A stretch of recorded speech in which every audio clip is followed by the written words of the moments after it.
बिस्मिल्लाहिर्रहमानिर्रहीम। अस्सलामु अलैकुम। मैं हूं मोहम्मद उसामा गाजी और आप देख रहे हैं न्यूज़ आज। अमेरिका के 16 खुफिया इदारों की रिपोर्ट है कि पाकिस्तान 2017 तक भिखारी ही रहेगा और नवाज शरीफ की मासूमियत पर कुर्बान जाइए। इसहाक डार से पूछते हैं, डॉलर 52 का नहीं हो सकता? परवेज मुशर्रफ अदालत जाने के लिए गाड़ी में 3 बार सवार हुए, 3 बार उतरे, मगर अदालत के रास्ते में ही बीमार पड़ गए। इलाज मुल्क में होगा या बाहर, फैसला नहीं हुआ। परवेज मुशर्रफ बीमार क्या पड़े, लोगों ने भांत भांत की बोली बोलना शुरू कर दी। बिलावल भुट्टो तो हद ही पार कर गए, MQM जनरल साहब की हिमायत में उतर आई। पहले नवाज शरीफ को परवेज मुशर्रफ से बचाया और अब नवाज शरीफ के अताब से परवेज मुशर्रफ को महफूज रखने के लिए सऊदी अरब मैदान में उतर सकता है। सऊदी वजीर खारजा पाकिस्तान आ रहे हैं। साबिक सदर जनरल रिटायर्ड परवेज मुशर्रफ आज बिल आखिर अदालती हुक्म की तामील में घर से निकले, मगर रास्ते में दिल की तकलीफ के बायस उन्हें रावलपिंडी में कायम एक फौजी अस्पताल में ले जाना पड़ा। आइन के आर्टिकल 6 के तहत उन पर गद्दारी का मुकदमा चलाने के लिए मुस्लिम लीग नून की हुकूमत ने खुसूसी अदालत कायम कर रखी है। परवेज मुशर्रफ पर इल्जाम है कि उन्होंने 3 नवंबर 2007 को आइन मुअत्तल करके मुल्क में इमरजेंसी प्लस लगाई, नया बुरी फरमान यानी PCO जारी करके आला अदलिया के 62 के करीब जजों को कैद कर दिया। परवेज मुशर्रफ की तरफ से की जाने वाली यह कार्रवाई माजी करीब की बात है, लिहाजा किसी को याद कराने की जरूरत नहीं कि परवेज मुशर्रफ साहब ने 3 नवंबर 2007 को मुल्क में मावरा आइन इकदाम किस तनाजुर में किया। परवेज मुशर्रफ का कहना है कि वो मुल्क वापस अपनी मर्जी से आए, ताहम इससे पहले एक बार साबिक DGISI जनरल शुजा पाशा ने उन्हें रोका था और उन्होंने जनरल शुजा पाशा की तब बात मान भी ली थी, मगर अब वो अपनी मानकर इंतखाबात से कब्ल निगरान दौरे हुकूमत में और पीपल्स पार्टी की हुकूमत के खात्मे के बाद वतन वापस आ गए। वो लोग जो कहते थे मैं नहीं आऊंगा, मैं डर जाऊंगा। मैं डरता नहीं हूं, मैं सिर्फ अल्लाह ताला की जात से डरता हूं। आज मुझे हुक्म इस धरती से मिला है, हुक्म में से इस अवाम से मिला है कि आप अपनी जान को खतरे में डाले बेशक, लेकिन पाकिस्तान को बचाने के लिए आए, इसलिए मैं आ गया हूँ। 5 साल पहले जो मैं छोड़ कर गया था पाकिस्तान को, पाकिस्तान किधर चला गया? किधर है वो पाकिस्तान? मेरा दिल खून के आंसू रोता है जब मैं देखता हूँ पाकिस्तान की आज की सूरत हाल। एक पैसा भी मेरे ऊपर इस मुल्क का, इसकी आवाम का हराम है। My disappointment has been on certain injustices that have been done to me in many of these cases. But I personally hope and I expect that now justice will be done.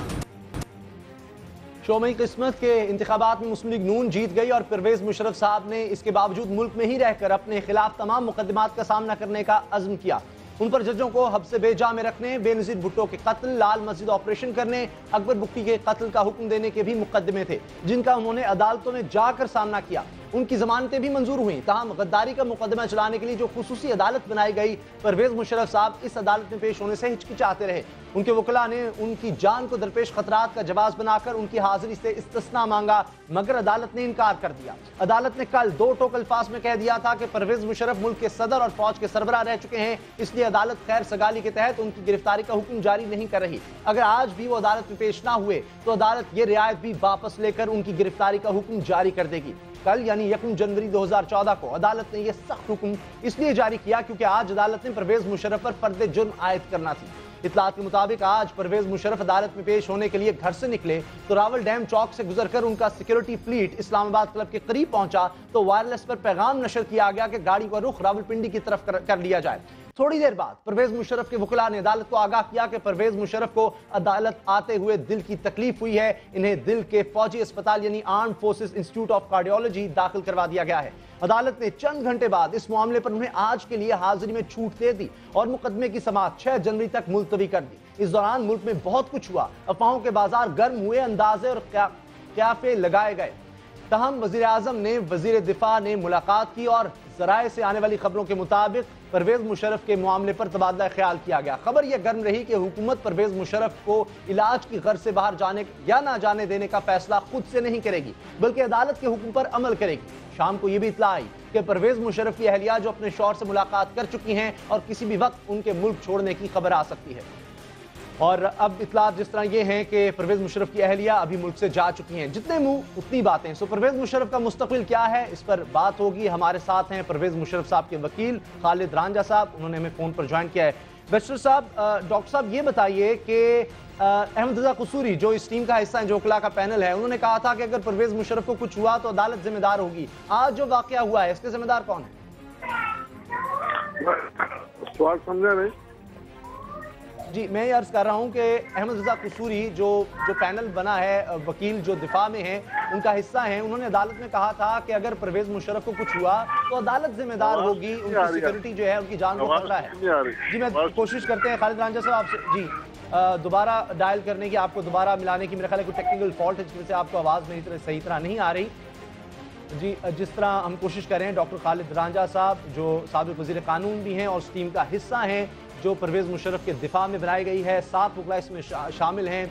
Sharifuddin Pirzada हैं, इसको lead कर रहे हैं। इसमें अहमद रजा कसूरी भी हैं, barrister Saif भी हैं और डॉक्टर खालिद रांझा साहब भी इस टीम का हिस्सा हैं जो परवेज मुशर्रफ का दिफा कर रही है अदालत में। उन पर इल्ज़ाम यह है कि उन्होंने 3 नवंबर 2007 को इमरजेंसी लगाई थी और वो गद्दारी के मुर्तकिब हुए हैं। इससे पहले कई दरखास्तें दायर की जा चुकी हैं, एक तो उसके इस्तिस्ना के लिए जिसमें कहा गया है कि उन्हें इस्तिस्ना दिया जाए, उनकी जान को खतरा है, इसलिए वो अदालत पेश नहीं हो सकते। हम बात करते हैं डॉक्टर खालिद रांझा साहब से। डॉक्टर साहब ये बताइए कि अहमद रजा कसूरी साहब ने अदालत में कहा था कि मुशर्रफ साहब की जान को खतरा है, अगर उन्हें कुछ हुआ तो अदालत जिम्मेदार होगी। आज जो हुआ है इसका जिम्मेदार कौन है? ये तो मैं समझता हूँ उनका एक दिल का आर्जा है, किसी बदल हो सकता है और इट्स वेरी अनफॉर्चुनेट। वो कोर्ट को आ रहे थे और साथ उनके मुहाफिज भी थे और रास्ते में ये तकलीफ हुई तो फिर वही मुहाफिजीन जो थे उनको ले गए अस्पताल में। तो अब पता चला है वो खतरे से बाहर है, इंशाल्लाह ठीक हो गए, अदालत में पेश होंगे। ये बताइए, उनके मुल्क से बाहर जाने पर कोई पाबंदी तो नहीं? ये कहा जा रहा है कि अदालत के हुक्म के बगैर वो बाहर नहीं जा सकते। हुकूमत ये कहती है कि हम पर कोई दबाव नहीं है, अदालत जो कहेगी हम करेंगे। क्या सूरत हाल?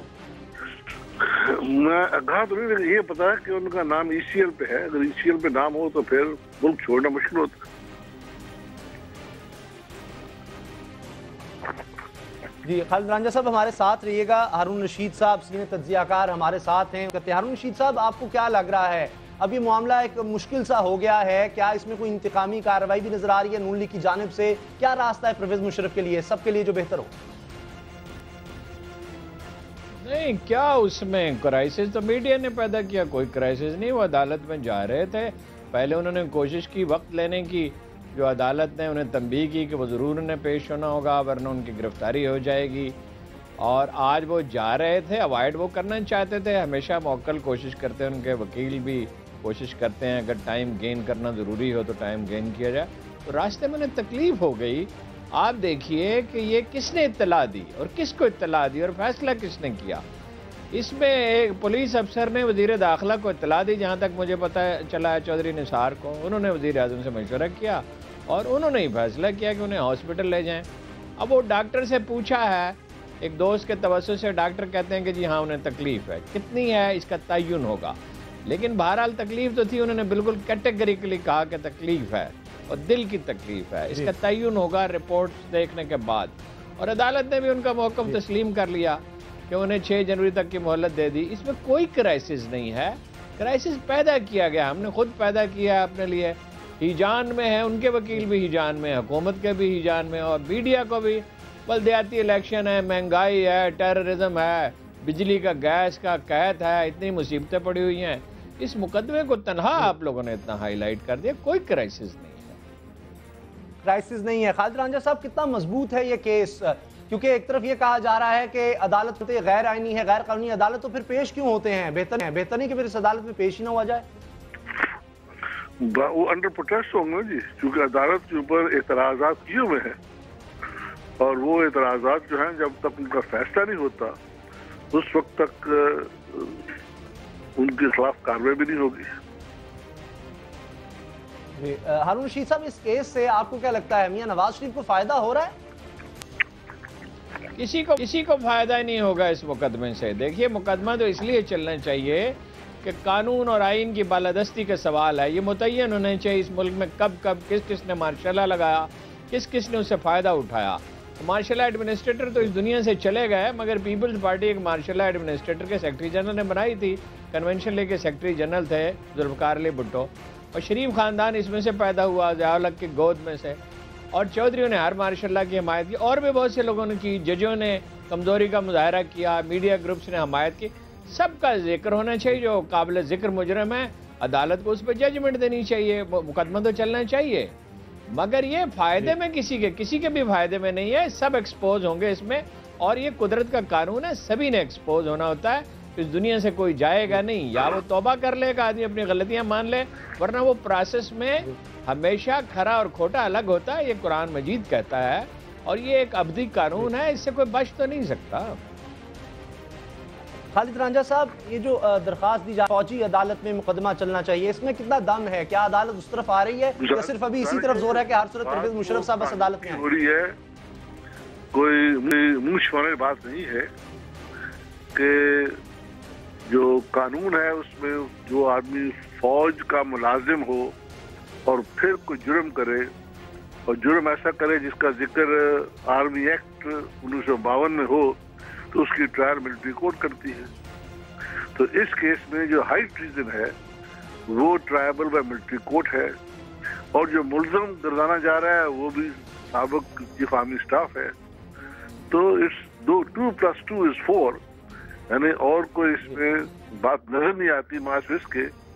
इस केस को हवाले होना चाहिए फौज के, और जो हमारा ज़ाब्ता फौजदारी है उसमें भी कानून है दफा 549 जिसके ताबे आम सिविल कोर्ट को मना किया गया है कि वो अगर उसके सामने कोई फौजी अफसर आए या फौजी मुलाजम आए, उसका केस वो भेजेंगे मिलिट्री कोर्ट को। अगर आइन तोड़ने का हो तब भी उसका भी जिक्र है उसमें। High treason act is triable by military court. ये फरमाइएगा कि जी ये फरमाइएगा कौन कौन सी भी दरखास्त है, क्योंकि अभी तो लग रहा है सिर्फ परवेज मुशर्रफ साहब के इस्तिस्ना पर बात हो रही है। अदालत चाहती है हर सूरत वो पेश हो।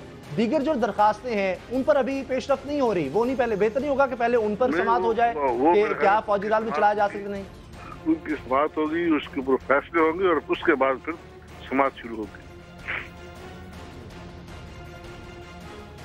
सही। हारून रशीद साहब, आपको नहीं लगता कि सिंगल आउट कर दिया है नवाज शरीफ ने परवेज मुशर्रफ साहब को? क्योंकि कई लोग तो ये कहते हैं कि 12 अक्टूबर 1999 से मामला शुरू होना चाहिए अगर कुछ करना ही है तो। देखिए, गुजारे ये 12 अक्टूबर 99 से होना चाहिए, ये तो बात दुरुस्त है, लेकिन 58 के मार्शल लॉ से क्यों नहीं होना चाहिए? ज़िया-उल-हक का और याह्या खां का मार्शल लॉ क्यों नहीं होना चाहिए? सारी चीज़ों पे अदालत को जजमेंट की। देखिए, साउथ अफ्रीका में क्या हुआ था, एक तवील ज़माना जबर का और जुल्म का और वहशत और बर्बरियत का, मगर आखिर में एक ट्रुथ और रिकन्सिलिएशन कमीशन, उसका खैर फ्रेम अब रेफरेंस और था। यहाँ तो अदालत को फैसला करना है, तो 99 का तो होना ही चाहिए, मगर उससे पहले का भी होना चाहिए। नवाज शरीफ साहब हम पे किस खुशी में मुसल्लत हैं, चौधरी किस तरह रहे, उससे पहले के लोग कैसे रहे, ये जो सब लोग हैं इन पे कम से कम अदालत अगर इन्हें सज़ा नहीं देती तो राय तो दे, और जो सज़ा का जितनी का मुस्तहिक है वो भी दे। एक आदमी को पकड़ के आप कैसे कर सकते हैं? एक तन्हा आदमी ने जो हवा में था, जो ज़मीन पे नहीं था, उसने ये सब किया है। ये बात काबिल फ़हम है। तो किस वजह से नहीं किया जाता? क्या सिविल हुकूमत में इतना दमखम नहीं है? वो सब लोग जो किसी ना कसूरवार हैं आज भी सेटअप में मौजूद हैं, ये वजह है? ये एक वजह है। दूसरी वजह यह है कि वो एक एग्रीमेंट के तहत जनरल मुशर्रफ बाहर गए थे, जैसे नवाज शरीफ एक एग्रीमेंट के तहत गए थे और फिर वापस आए थे। बेनज़ीर एक अंडरस्टैंडिंग के तहत गए थे, एग्रीमेंट के तहत नहीं। जनरल मुशर्रफ एक एग्रीमेंट के तहत गए थे, उसके कुछ जामन थे। अगरचे अब ये ताकतवर नहीं है और पॉपुलर नहीं है, लेकिन वो जामन बिल्कुल तो हाथ पे हाथ रख के नहीं बैठेंगे। सऊदी अरब भी इंटरफियर करेगा, अमेरिका भी करेगा। हमारे पास इन्फॉर्मेशन तो नहीं है, लेकिन हम जानते हैं फौज इसको पसंद नहीं करेगी, कराची में रिएक्शन होगा, काफ लीग वाले खुश नहीं होंगे और बहुत से लोग नहीं होंगे। तो लेट द कोर्ट डिसाइड, और तन्हा इसी पे क्यों फैसला करे? देखिए हमारे सामने दो सवाल हैं, क्या वो बीमार थे? Let the doctors decide, honestly वो फैसला करके हमें बताएं, और वो चेक भी किया जा सकता है। और रह गया कानून, तो जजों को फैसला करने दीजिए। ये दोनों तरफ से प्रेशर क्यों बिल्ड किया जा रहा है जनरल मुशर्रफ के हक में और उनके खिलाफ? ये टीवी पर मनाजरों की जरूरत तो नहीं है, ये तो सब जुडिस है, इसका अदालत में फैसला होना चाहिए। हमें तो जिन चीज़ों की अदालत और आईन इजाज़त देता है हम उस पर बहस करेंगे। अब हो सकता है खालिद रांझा साहब ऐसा कि ये जो केस है इसमें ये बात कही जाए कि मामला तो और भी हैं, सिर्फ परवेज मुशर्रफ ही क्यों, बाकी लोगों की बात क्यों नहीं की जाती? गुजारिश ये है कि यही तो रौला है अदालत के सामने कि ये एक प्राइवेट कंप्लेंट है, और जब सरकार प्राइवेट कंप्लेंट करती है तो की जाती है कि सरकार जो है वो ऑनेस्टली बाय द बोर्ड सबके खिलाफ मुकदमा दायर करेगी। इस केस में कोई इंफरादी सोच रखते हुए सिर्फ एक बंदे को नामजद किया गया है, वो परवेज मुशर्रफ है। और वो हम कहते क्या है, इसकी वजह क्या है? उसकी दुश्मनी थी वो मौजूदा वजीर आजम के साथ और न चाहती थी साबिक चीफ जस्टिस के साथ। और जो जज साहबान उन्होंने चुने हैं वो भी चीफ जस्टिस कहने पे चुने हैं। इसको शक की निगाह से देखा जा रहा है और ये बात अदालत के सामने बहस हो रही है। अरुण रशीद साहब, मिस हैंडल हो रहा है मामला सारा? ये मिस हैंडल ही होगा ना। देखिए, जब आप बड़ी पिक्चर नहीं देखते और जब आप कानून का दयानतदारी से तलाक नहीं करते, हम वो उसूलों को दोहराते तो बहुत हैं मगर उन पे अमल करने के लिए आमादा नहीं हैं। वला यजरमन्नकुम शनान कौमिन अल्लाह तादिलू इदिलू हुवा अक़रबु लित्तक़वा। किसी कौम की दुश्मनी तुम्हें ज्यादती पर आमादा न करे, इंसाफ करो कि यही तकवा है। जनरल मुशर्रफ पे तो मुकदमा चलना चाहिए, इसमें तो कोई इख्तलाफ नहीं है, मगर बाकी लोग किस खुशी में माफ़ किए जा रहे हैं जो उनके साथ शरीक थे और जो उनसे पहले के मार्शल लॉ में शरीक थे, और जिसमें अब 18 अमेंडमेंट के बाद बिल्कुल वाज़ेह है कि उनसे बाज़पुरस होनी चाहिए, सभी की बाज़पुरस होनी चाहिए। ये एक दूसरा सवाल है, इस पर फिर कभी बहस कर लेंगे कि अकेले जनरल मुशर्रफ हो या मार्शल लॉ ही को मसला क्यों बनाया जा रहा है। यहाँ मीडिया ग्रुप हैं जो फॉरेन पॉलिसी तश्कील दे रहे हैं, अमन की आशा चल रही है, यहाँ मलक रियाज के ज़िम्मे 119 अरब रुपए का टैक्स है, यहाँ अगवा बराए तावान के पंजाब में 12,000 केस है, बहुत सारी चीज़ें हैं, महंगाई, बेरोज़गारी, बदअमनी, बिजली गैस, खैर उनको छोड़िए। लेकिन अब ये केस चलाना है तो चलाएं आइन के मुताबिक। जिन्होंने उनको इजाज़त दी थी 12 अक्टूबर को 3 साल के लिए इलेक्शन न कराने की या 3 साल बाद कराने की और कॉन्स्टिट्यूशन अमेंड करने की, जो लोग बराह रास्त शरीक थे उस ऑपरेशन में, पिंडी में, कराची में, उस सब का उस पर अदालत कोई राय तो दे, फैसला तो दे। एक आदमी हुजूम में से आप मंतखब करते हैं, क्या किसी क्रिकेट के कैप्टन ने तनहा कोई मैच कभी खेला है? तो यही वजह है कि चौधरी शुजात, वैसे तो सियासी तौर पर ऐसे लगता है तनहा कर दिया गया है परवेज मुशर्रफ को, वही काफ लीग, उसके कई लोग मुस्लिम लीग नून में जाके बैठ गए हैं, लेकिन चौधरी शुजात कहते हैं कि अगर करना ही है हमारा भी किया जाए, जो काबीना थी उसका भी किया जाए, तो फिर इस बात में दम है, जो सब लोग थे उनको भी, उनके भी नाम सामने आए। जी बिल्कुल, सिर्फ वही नहीं, जो लोग ऑपरेशन में शरीक थे। एक एडिटर ने लिखा था थर्ड डे मार्शल लगने के बाद 14 अक्टूबर को लिखा था कि हमें मालूम नहीं था कि नवाज शरीफ यासर अरफात बन चुके थे, यानी बिट्रे कर चुके थे। हम सब लोग उस वक्त तायद कर रहे थे, गैलप का सर्वे था, 70% ने उसकी हमायत की थी कि हमने गलती, बिल्कुल फौज को नहीं आना चाहिए, मार्शल नहीं लगना चाहिए, ये बात सही है, कौम ने अपने तजुर्बे से सीखा, हम सब ने गलती की। लेकिन जिसने की है, जितनी की है, वो पॉइंट आउट तो होनी चाहिए, फिर अदालत उसका तयन करे, सजा दे। सजा में अदालत बेहतर जानती है, नरमी भी कर सकती है, सख्ती भी कर सकती है। इस तरह नहीं ये केस चलेगा, और देखिए कुदरत उसकी मदद कर रही है इसमें। जी खालिद रांझा साहब, आखिरी सवाल, अब 6 जनवरी तक ये समाअत होनी है, सिर्फ तब तक इस्तिस्ना दिया गया है, पीर को अब दोबारा समाअत होगी, तो फिर भी आप इस्तिस्ना मांगेंगे, अब आगे केस किस तरह चलेगा? ये डे टू डे हियरिंग होती रहेगी? अभी तो मैं गुजारिश कर रहा था कि अभी समाअत शुरू नहीं हुई है, अभी एतराजात हैं। एक एतराज तो है अदालत के ऊपर, एक एतराज है चीफ प्रोसिक्यूटर के ऊपर, और एक एतराज है वेन्यू ऑफ ट्रायल का कि ये दर हकीकत मिलिट्री कोर्ट में ट्रायल होनी चाहिए। कोई आदमी माफी नहीं मांग रहा या कहता बरी नहीं कर दो, ये कहते हैं कि वेन्यू डिटरमिन करो कि कानून के ताबे बेहतर या बेस्ट वेन्यू कौन सा है। बहुत बहुत शुक्रिया डॉक्टर खालिद रांझा साहब, वकील, जनरल रिटायर्ड परवेज मुशर्रफ, हारून रशीद साहब, सीनियर तज्जियाकार, वक्त दिया। देखते हैं अब 6 तारीख को क्या होता है और परवेज मुशर्रफ की तबीयत जो है किस कदर संभलती है, क्या वो अदालत जा भी सकते हैं नहीं। परवेज मुशर्रफ बीमार क्या पड़े, लोगों ने भांत भांत की बोलियां बोलना शुरू कर दी। पीपल्स पार्टी के 9 माउज सिपा सालार बिलावल भुट्टो जरदारी तो हद ही पार कर गए।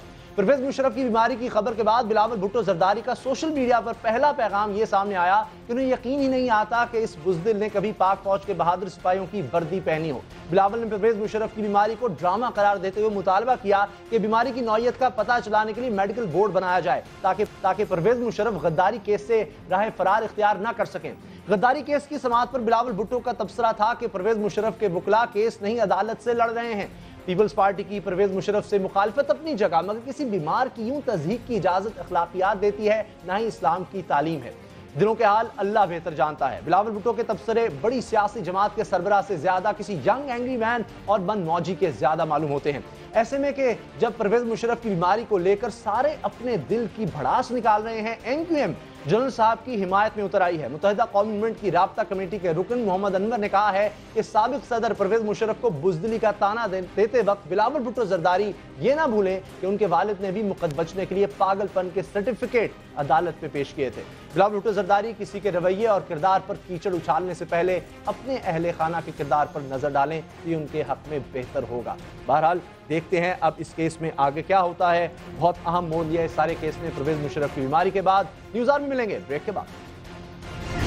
पहले नवाज शरीफ को परवेज मुशर्रफ से बचाया और अब नवाज शरीफ के अताब से परवेज मुशर्रफ को महफूज रखने के लिए सऊदी अरब मैदान में उतर सकता है।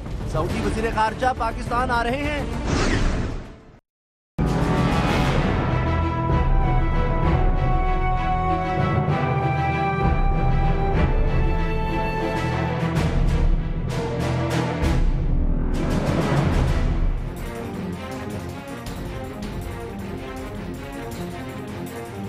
वज़ीर-ए-आज़म नवाज शरीफ कहा करते हैं कि उनके साथ बतौर नवाज शरीफ परवेज मुशर्रफ ने जो कुछ भी किया वो सब कुछ मैं भुला चुका हूं, बल्कि परवेज मुशर्रफ साहब को माफ भी कर चुका हूं। लेकिन जो कुछ उन्होंने पाकिस्तान के दस्तूर और जमहूरियत के खिलाफ किया वो एक कौमी जुर्म है जिसके लिए कानून हरकत में आएगा। इसीलिए नवाज शरीफ साहब ने वज़ीर-ए-आज़म मुंतखब होने के फौरन बाद यही कुछ कहा था। पाकिस्तान के आखिरी डिक्टेटर परवेज मुशर्रफ के साथ आइन और कानून के तकाज़ों के मुताबिक मामला करने का मसला दरपेश है, जिसने एक बार नहीं 2 बार आइन को तोड़ा और दोनों बार कोई नाम नहाद कौमी मसलियत नहीं बल्कि उसका ज़ाती मफाद इसका मुहर्रिक बना।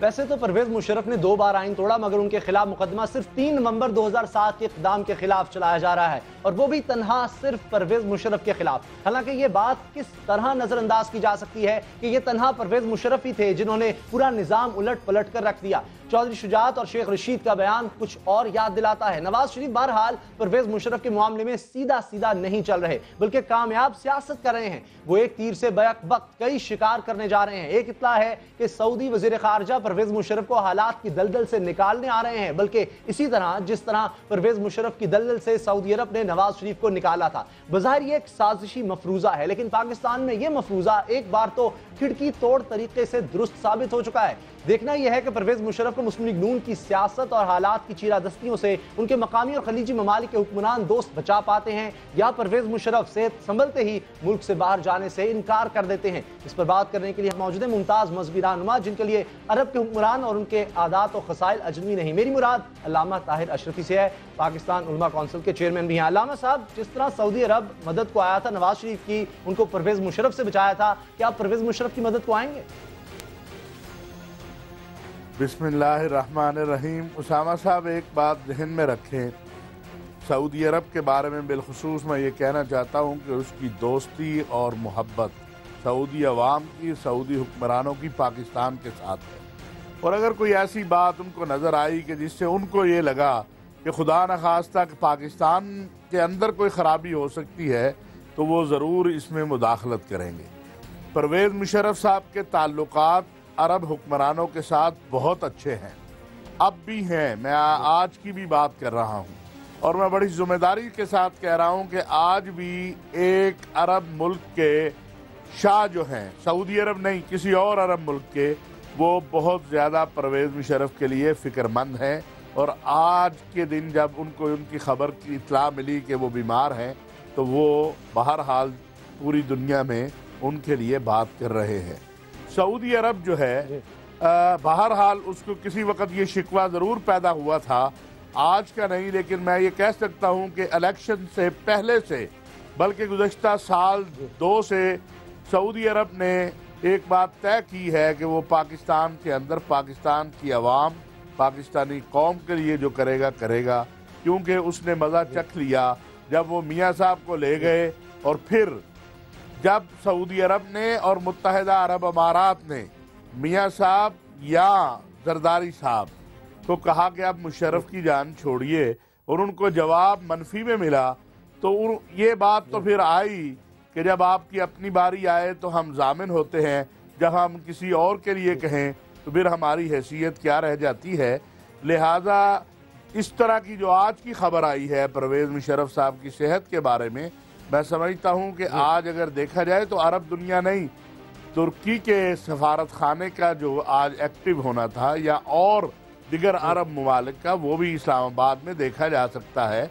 और मेरा ख्याल है कि अगर कोई ऐसी मूव चलेगी, अगर कोई ऐसी बात होगी, तो उसमें सिर्फ सऊदी अरब नहीं बल्कि तुर्की भी, मुत्तहिदा अरब अमारात भी और उर्दन भी, मुमकिन है लीड इस वक्त कोई और मुल्क करे, सऊदी अरब ना करे, लेकिन वो ज़रूर कोशिश करेंगे कि यहाँ पर ऐसी सूरत हाल पैदा ना हो कि जिससे कोई खुदा न खास्ता तासुर उभरे कि पाकिस्तान के मुख्तलिफ इदारों के दरमियान कोई तसादुम होगा या परवेज़ मुशर्रफ साहब। ये बताइए, आप सोशल मीडिया पर ट्वीट्स भी कर रहे हैं ट्विटर पर कि 12 अक्टूबर जैसे हालात दोबारा ना आ जाएं, दोस्त परेशान ना हो, परवेज़ मुशर्रफ जा सकते हैं मुल्क से, इसमें कितनी हकीकत है इन बातों में?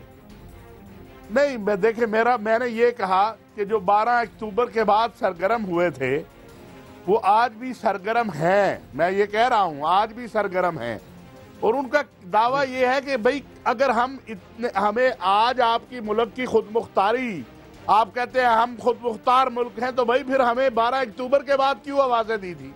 फिर आज भी अगर आज हमें आप ये बात कह रहे हैं कि ये हमारा इंटरनल मसला है, तो फिर 12 अक्टूबर के बाद क्यों आवाज़ें दी गई थी, क्यों खतूत लिखे गए, क्यों मुलाकातें हुई, क्यों बैरूनी दुनिया को आके यहाँ पर मुआहदे करवाने गए?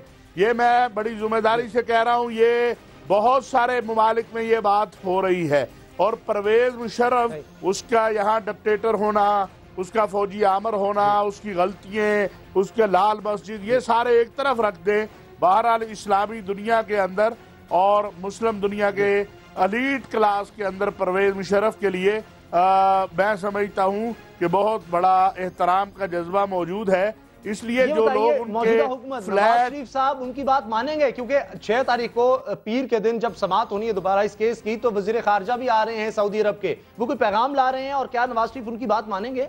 नहीं, मैं समझता हूं कि ये उनका रूटीन का दौरा है, लेकिन मैं ये भी नहीं कह सकता क्योंकि मुझे कोई इत्तला नहीं। मैं ये समझता हूं कि ये उनका रूटीन का दौरा है, लेकिन लाजमी बात है जो हालात हैं, जो आज पूरा दिन जो है वर्ल्ड मीडिया पे पाकिस्तान के अंदर और सफारती हलकों में जो हलचल थी, मुमकिन है कहीं ना कहीं ये बात तो हो कि उन दिनों को भी याद कर ले जिन दिनों हम आपके लिए आए थे। लेकिन वज़ीर इत्तलाफ जो हैं उनके बार बार बयान आ रहे हैं अशरफी साहब के हम पर कोई दबाव नहीं है, तो ये अभी अल्लाह करे नहीं किया मियां नवाज शरीफ से? अल्लाह करे पाकिस्तान में वो दिन आए जब उसामा साहब हम अपने खुद फैसले करें।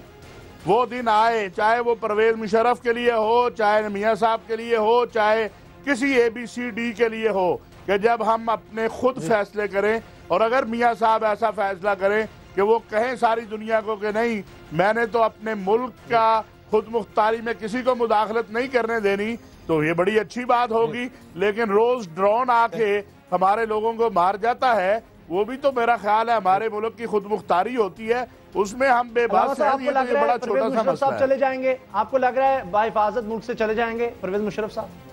देखिए, परवेज़ मुशर्रफ साहब को, ये मैं आपको जिम्मेदारी से उसामा साहब कह के जा रहा हूँ, परवेज़ मुशर्रफ साहब पे गुज़श्ता जब से वो पाकिस्तान के अंदर आए थे बहुत ज्यादा प्रेशर था कि वो मुल्क छोड़ जाए। मैं बड़ी जिम्मेदारी से कह रहा हूँ, अंदरूनी भी और बैरूनी भी, और उनको बड़ी बड़ी अहम शख्सियात ने भी मुमकिन है ये कहा हो। उन्होंने कहा था कि मैं उस वक्त तक पाकिस्तान से नहीं जाऊंगा जब तक मेरे लिए ये रास्ता ना बने कि मैं पाकिस्तान आता रहूं, जाता रहूं। सही है। तो अब मुझे नहीं पता कि अब के जो हालात हैं और आज का जो वाकया है, इसके बाद परवेज मुशर्रफ साहब क्या सोचते हैं। मैं समझता हूं जो भी हो, पाकिस्तान की खैर हो, अहले पाकिस्तान की खैर हो।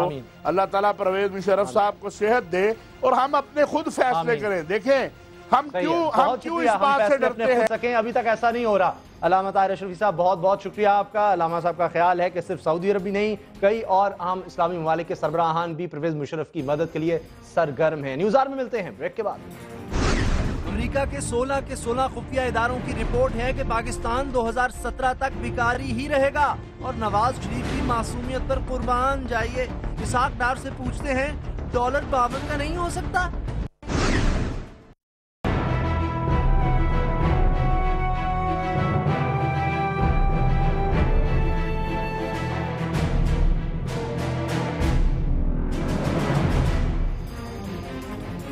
अमेरिका के 16 खुफिया इदारों की मजमूई रिपोर्ट है कि पाकिस्तान के माशी हालात में बेहतरी के फौरी तौर पर कोई आसार नहीं, क्योंकि पाकिस्तान में टैक्स चोरी आम है जिसे कोई दुरुस्त करने को तैयार नहीं। मतलब यह कि मुस्तकबिल में भी पाकिस्तान भिखारी ही रहेगा। अंदाजा वज़ीर-ए-आज़म या नवाज शरीफ को भी हो गया है, जो इंतखाबी जलसों में तो कशकोल शिकनी के खूब नारे मारा करते थे, मगर नारों और हकीकत में कितना फर्क होता है इक़्तिदार संभालते उन्हें भी लग पता गया है। इसलिए IMF के दरे दौलत पर हाथ बांधे खड़े हैं। कल काबीना के इजलास में मासूमाना ख्वाहिश जनाब वज़ीर-ए-आज़म नवाज शरीफ के लबों पर थी कि बार बार IMF के नलगे में आ जाते हैं, खुदा करे हमारी जान कर्जों से छूट जाए।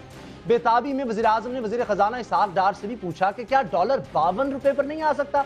वज़ीर ख़जाना का जवाब था, हर चीज़ उनके कंट्रोल में नहीं, कोशिश करेंगे कि डॉलर 100 से नीचे आ जाए। कल काबीना के इजलास में वज़ीर ख़जाना का दावा यह भी था कि कामयाब हुकूमती पॉलिसियों की वजह से बजट खजाना 8.8% से कम होकर 8% तक रह गया। हुकूमती इक़दामात से 54 अरब रुपए की बचत हो रही है। जनाब इसहाक डार सरमायाकारी और ज़र मुबादला के ज़खायर बढ़ने की खबरें भी सुना रहे थे, मगर साथ ये भी बता दिया कि उनका इदारा बल्कि इरादा कशकोल शिकनी नहीं बल्कि इसे किंग साइज बनाने का है। फरमाना यह था कि आलमी बैंक से नरम शराइत पर 1.70 अरब डॉलर का सस्ता तरीन कर्जा ले सकते हैं। 40 करोड़ डॉलर एशियाई तरक्याती बैंक से मिल रहे हैं। जून 2014 तक 75 करोड़ डॉलर इस्लामी तरक्याती बैंक से मिल जाएंगे। गोया अमरीकी खुफिया इदारों की रिपोर्ट दुरुस्त कि पाकिस्तान भिखारी बना हुआ है और मुस्तकबिल में भी भिखारी ही रहेगा। ऐसे में हुकूमत की माशी कामयाबियों के दावों की हकीकत क्या है, ये जानेंगे अदादो शुमार के गोरख धंधे से वाकिफ और तहरीक इंसाफ के मास्टरमाइंड जनाब असद उमर से, जिन्होंने हमें स्टूडियो में ज्वाइन किया। असद उमर साहब बहुत शुक्रिया, आप तशरीफ लाए। ये हमें होना चाहिए या परेशान होना चाहिए कि इतने जो इदारे हैं वो हमें कर्जा देने को तैयार हैं बकौल इसहाक डार साहब? हमें खुश तो डेफिनेटली नहीं होना चाहिए। थोड़ी सी परेशानी हमें होनी चाहिए, वो इसलिए कि क्या हम करने जा रहे हैं जिसकी वजह से अब हमें सब कर्जे देने के लिए तैयार हो गए। क्योंकि ये आपने जितने भी इदारों का नाम लिया, ये कोई मार्केट प्लेयर्स नहीं हैं, ये प्राइवेट इदारे नहीं हैं, ये सब बैनुल-अक़वामी सियासी निज़ाम के इदारे हैं। तो अगर बैनुल-अक़वामी सियासी निज़ाम हमारे साथ पाकिस्तान पर फ़राख़ दिल हो रहा है तो ये हमें ज़रूर हर शहरी को सोचना चाहिए कि क्यों है कि ये फ़राख़ दिल हो गया है। देखिए, जो आपने बातें पहले की हैं, आपको अमरीकी एजेंसी की रिपोर्ट की ज़रूरत नहीं है। ये कोई इंसान जो थोड़ी सी भी फ़हम रखता हो वो समझ सकता है कि आपके अखराजात ज़्यादा हैं, आपकी आमदनी कम है। आप अखराजात कम करने को तैयार नहीं हैं। आमदनी जिससे ली जा सकती है, कौन, जो वसाइल वाला तबका है, उसके ऊपर आप हाथ नहीं डालने को तैयार है।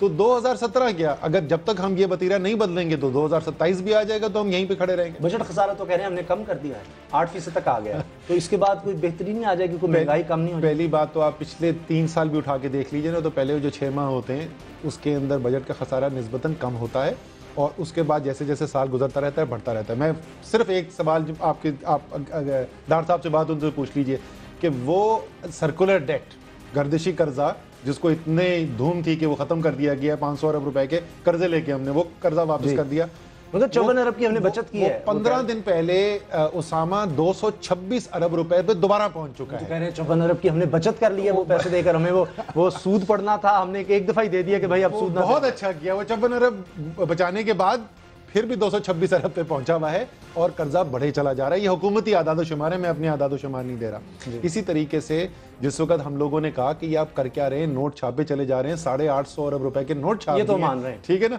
तो वो पहले तो मानते नहीं थे, तो वो किया कि उन्होंने जाके शेड्यूल्ड बैंक यानी कमर्शियल बैंकों से 1000 अरब रुपए का कर्जा लिया, उसमें तकरीबन 600 अरब रुपए उन्होंने वापस किए, फिर स्टेट बैंक से जो बोरो किया हुआ था 1000 अरब रुपए वहां से कर्जा हो गया।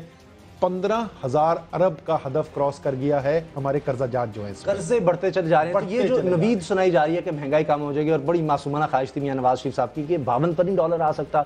इसाक डार साहब ने तो कहा कि मेरे हाथ में नहीं है, शायद 100 से नीचे आ जाए। उस 100 से नीचे की आपकी उम्मीद दिला जाए, कोई रास्ता है? मियां साहब जो पिछली दफ़ा वज़ीर आज़म बने थे तो 46 पे डॉलर था, अगर आपको याद हो 1998 में, और वो जब ख़त्म हुआ उनका दौर तो 60 पे पहुंच चुका था। तो पहले तो उनकी आज से जो 13 साल पहले जो उनका दौर था उसमें 52 रुपया नहीं, डॉलर नहीं बचा था। तो अब खाम ख्याली है। महंगाई सबसे अहम मसला जो है ना, लोगों को इससे कोई गर्ज नहीं, नोट छप रहे हैं, नहीं छप रहे। इस वक्त सर्दियों में भी हम गैस की लोड शेडिंग देख रहे हैं, बिजली की लोड शेडिंग हो रही है, कोशिश बड़ी नजर आ रही है, बयानात भी सामने आते हैं कि ये मंसूबे शुरू कर रहे हैं। आपको लगता है गर्मियों में कोई सूरत हाल बेहतर होगी या इससे भी खराब हो जाएगी? और ये जो महंगाई अभी है जिसको मानती है हुकूमत, कहते हैं आहिस्ता आहिस्ता कम होगी, इसके कोई आसार नजर आ रहे हैं आपको? देखें, जो हुकूमती इकदाम अभी तक रहे हैं तो महंगाई कम होने के कोई आसार नहीं है। मैं कई दफ़ा पहले भी बता चुका हूँ कि महंगाई हो नहीं गई है, महंगाई की गई है, हुकूमती इकदाम से हुई है। GST लगाया बजट के अंदर, बाकी इनडायरेक्ट टैक्सेस लगाए, बिजली के नर्ख दुगने कर दिए गए, डॉलर तो टैक्स लेना है, डॉलर क्या करें? आप खुद कह रहे हैं कि टैक्स, बिल्कुल यही, ये बहुत अच्छा सवाल है, कहीं से तो टैक्स लेना है।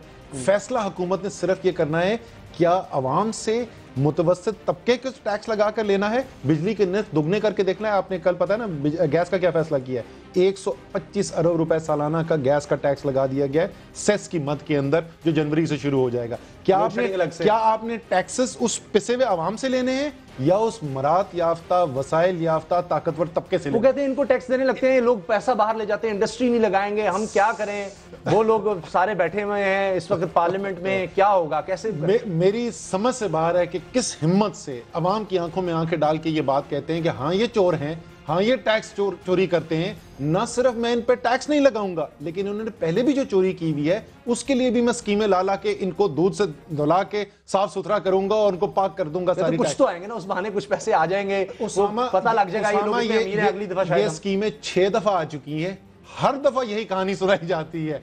आप सारी स्कीमें उठा के देख लें, अगर तमाम स्कीमें मिला के भी अगर 20 अरब रुपए आ गए हो तो आप, मैं मान जाऊं आपकी कोई बात। 1 जनवरी को कह रहे थे पेट्रोल महंगा हो जाएगा, मियां नवाज शरीफ ने समरी मुस्तरद कर दी है, तो अच्छा इक़दाम है, इसको तो आप मान लें। GSP प्लस टेक्सटाइल के लिए मिल गया यूरोपियन कंट्री से, 1.5 अरब डॉलर की वहां से एक्सपोर्ट हो जाएगी, उससे तो कुछ तो बेहतर हो। मैं आपको बताऊं, अच्छी GSP प्लस मिलना पाकिस्तान के लिए बहुत अच्छी चीज है, और मैं इस हुकूमत को और पिछली हुकूमत जिसने ये केस फाइल किया था और वो करते रहे, पीपल्स पार्टी की हुकूमत, दोनों को मुबारकबाद है। अच्छा इक़दाम है, पाकिस्तान के लिए अच्छी चीज है। जो बाकी आप जो चीजें बता रहे हैं ना, अभी जो हो रहा है, देखें पेट्रोलियम की कीमत क्यों नहीं बढ़ाई गई, ये बड़े लोग हमसे पूछते थे, ये आप कर क्या रहे, सड़कों पे लाहौर पे आके खड़े हो गए, ये क्या तरीका होता है महंगाई के खिलाफ? हमने महंगाई के खिलाफ आवाज उठाई, वो हुकूमत जो हर तीसरे दिन कीमतें बढ़ाती थी, पहली दफा उसने समरी मुस्तरद कर दी। कोई लेकिन कब तक? क्या आप हर महीने, वो तो हर महीने समरी जा रही है, आप हर महीने जाकर धरना देंगे, एहतजाज करेंगे कि इस महीने में न बढ़े, अगले महीने में न बढ़े? मेरे ख्याल में अगर ऑपोजिशन अवामी आवाज उठाती रहे बिल्कुल पीसफुल तरीके से, कोई उसमें तशद्दुद ना हो, तो ये सबसे बेहतरीन जिम्मेदारी निभाने का तरीका है किसी भी ऑपोजिशन के लिए। और मैं हुकूमत को अभी भी फिर ये कहूंगा, किसी दिन बुला लेना डार साहब और मुझे साथ बिठा ले, हम एक गुफ्तगू कर लेते हैं। मसरूफ आदमी, इतना वक्त कहाँ है उनके पास? वो जाहिर है वो अवाम के ऊपर नए नए टैक्स लगाने में इतने मसरूफ होते हैं कि उनके पास वाकई में टाइम नहीं है। कोशिश करेंगे, लेकिन मैं आपको सीरियस, आपको मैं दिल से ये बता रहा हूँ, खुदा का वास्ता, ये जो तरीका है कि इसी गरीब अवाम, इसी मुतवस्सित तबके को पीस पीस के आपने वसाइल लेने हैं और दुनिया का हर बहाना आपने ढूंढ के लाना है कि क्यों ताकतवर से टैक्स ना वसूल किया जाए। आप 2017 छोड़ें, 2027, 2037 आ जाए, हालात खराब, मजीद से मजीद खराब होंगे। बेहतर आपकी नज़र में वाहिद हल ये है कि अमीर आदमी से टैक्स लिया जाए, इंसाफ हो मुल्क के अंदर, जिसके पास ताकत है, जिसके पास वसाइल हैं, हमें एतराज नहीं है लोगों के अमीर होने में। मेहनत करें, पैसा कमाएं, हक हलाल की कमाएं, उसमें से अपना जो टैक्स का हिस्सा है वो साथ साथ देते। कोई आज तक ले सका? नहीं करते। क्यों नहीं करते? इसका कोई टेक्निकलिटी कुछ ताल्लुक नहीं है, क्योंकि जिसने टैक्स वसूल करना है, ऐवान में वो बैठे हुए हैं और उनके इर्द गिर्द वो लोग बैठे हुए हैं जिनसे टैक्स वसूल होना है। मैं पहले भी उस दिन एक टीवी प्रोग्राम पे कर चुका हूं। एक कमेटी बना लीजिए जिसके अंदर आप 90 दिन मैक्सिमम 3 महीने 4 महीने ले लें, आप एफबीआर के साथ मिलके तमाम पार्लियामेंटेरियंस जितने भी हैं, सेनेट में भी और नेशनल असेंबली के सूबाई असेंबली में, सबके असासे और रिटर्न्स खंगाले, स्पेशल ऑडिट हो। वो तो आ रहे हैं, साफी इतनी कोशिश कर रहे हैं, मुझसे शुरू करें, नहीं पड़ती हैं। मेरे से शुरू किसी के करें। पास गाड़ी नहीं है, किसी के पास सोना है। असद उमर से शुरू करें। सबसे पहले कोई पार्टी हो, कोई सरबराह हो, बड़े से बड़ा लीडर हो, जिस दिन मैं आपको बता रहा हूं इखलाकी कुव्वत आ गई उस पार्लियामान के पास, जिस दिन उन्होंने साबित कर दिया कि हां हम अपने हिस्से का टैक्स अदा करते, उस दिन शुरू होगा ये निजाम ठीक होना। पख्तूनख्वा के अमीर लोगों से आप टैक्स ले रहे हैं? बिल्कुल लेना चाहिए। मैं आपको ये बताता हूं, खैबर पख्तूनख्वा के अंदर मेरी खान साहब से उस दिन भी बात हुई है। मैंने उनको बोला है कि एक कमीशन बनाना चाहिए हमें, एक पूरी स्कीम बना के खैबर पख्तूनख्वा के अंदर जो ज्यादातर लोग हैं वो एक जंग से पिसे हुए लोग हैं, वो उनके पास वैसे ही इतनी आमदनी नहीं है, लेकिन अगर उसके बावजूद आपके पास एक वसाइल आ गए हैं, आपके पास असासे हैं, तो फिर आपको अपने हिस्से का टैक्स देना है। चाहे आप किसी भी मुल्क के किसी हिस्से से हो, आप किसी तबके से ताल्लुक रखता हो, कोई उसका जवाब नहीं है ना होना। आप कोई ऐसा धरना, कोई ऐसा एहतजाज करेंगे कि टैक्स लगाओ? सबसे पहले पार्लियामेंटेरियन जितने लोग हैं जो खुद टैक्स नहीं दे रहे, जो खुद टैक्स छुपा रहे हैं बहाने से, वो किस तरह लोगों से लेंगे? आप उस पर महंगाई छोड़, आप खुद कह रहे हैं कि महंगाई तब खत्म होगी जब इनसे टैक्स दिया जाएगा। आप बजाय महंगाई की जगह इस बात पर निकाल रहे हैं। जबरदस्त बात की उसामा, बेहतरीन आइडिया दिया। असद उमर के तौर पे मुझे नहीं पता तहरीक इंसाफ मुझे सपोर्ट करके इंशाल्लाह करेंगे, ना भी करें, मैं डी चौक पे धरने का मैं कॉल दूंगा और तमाम सहाफियों और एंकर्स को बुलाऊंगा कि आएं और इस बात का मुतालबा करें कि सबसे पहले टैक्स का एहतसाब जो है वो शुरू करें इस पार्लियामेंट से। और आपको लगता है कि इस तरह से हो जाएगा? तो शुरू मेरे से करें, सबसे पहले असद उमर के करें। कोई आपको लगता है कि ये हुकूमत, जिस तरह हम सब भी कहते हैं टैक्स लगाएं, अभी तक नहीं हुआ, कोशिशें आप भी कह रहे हैं कि वो एक उनको चांस दिया जा रहा है कि इसको कर लें, ये हुकूमत करेगी 2017 तक या इसके बाद हम ये कर्जों से, इस महंगाई से निकलेंगे? कोई चांस नहीं है। इसीलिए मैं बोल रहा हूं कि 19 करोड़ 18-19 करोड़ का ये सारा काम करवाने के बजाय ना, वो जो 342 नेशनल असेंबली में और 100 के करीब सेनेट में बैठे हुए ना, इन 450 पे अपनी फोकस मरकूज करते हैं। मैं भी इसमें हिस्सेदार बनता हूं, आप भी बने, आवाज उठाए। इतनी बड़ी मजबूरी आपको लगी इन्हीं लोगों से वोट लेने आपने? अगर यही लोग, इतनी महंगाई होगी तो अगर ये पिस जाएंगे तो फिर वोट नहीं देंगे। एक जमहूरी हुकूमत क्यों, कोई मजबूरी तो होगी ना कि पहले से कर्जा लिया। वो तो कहते हैं पीपल्स पार्टी ने नोट छापे, इतना कर्जा ले लिया, अब कर्जा देने के लिए हमें कर्जा लेना पड़ रहा है, हमें कुछ वक्त मिल जाए फिर हम बेहतर हो जाएंगे, सब ठीक कर लेंगे। 1990 के उन्होंने कहा हमने जान छुड़ा ली थी, अब हम दोबारा अल्लाह करे जान। वो किसने बता दिया आपको? IMF के सारे प्रोग्राम, सब कह रहे हैं, सारे प्रोग्राम जो हैं IMF के 90s के अंदर जो हुए थे वो IMF ने खत्म किए थे। पाकिस्तान कभी नहीं निकला था। सिर्फ जो वाहिद एक छोटा सा पीरियड आया था वो एक्चुअली शौकत अजीज के वक्त के अंदर आया था, जिस वक्त वाकई में हमने IMF प्रोग्राम खत्म करके और हमने नए कर्जे नहीं लिए थे IMF से। 90s में तो सारे प्रोग्राम फेल हुए थे।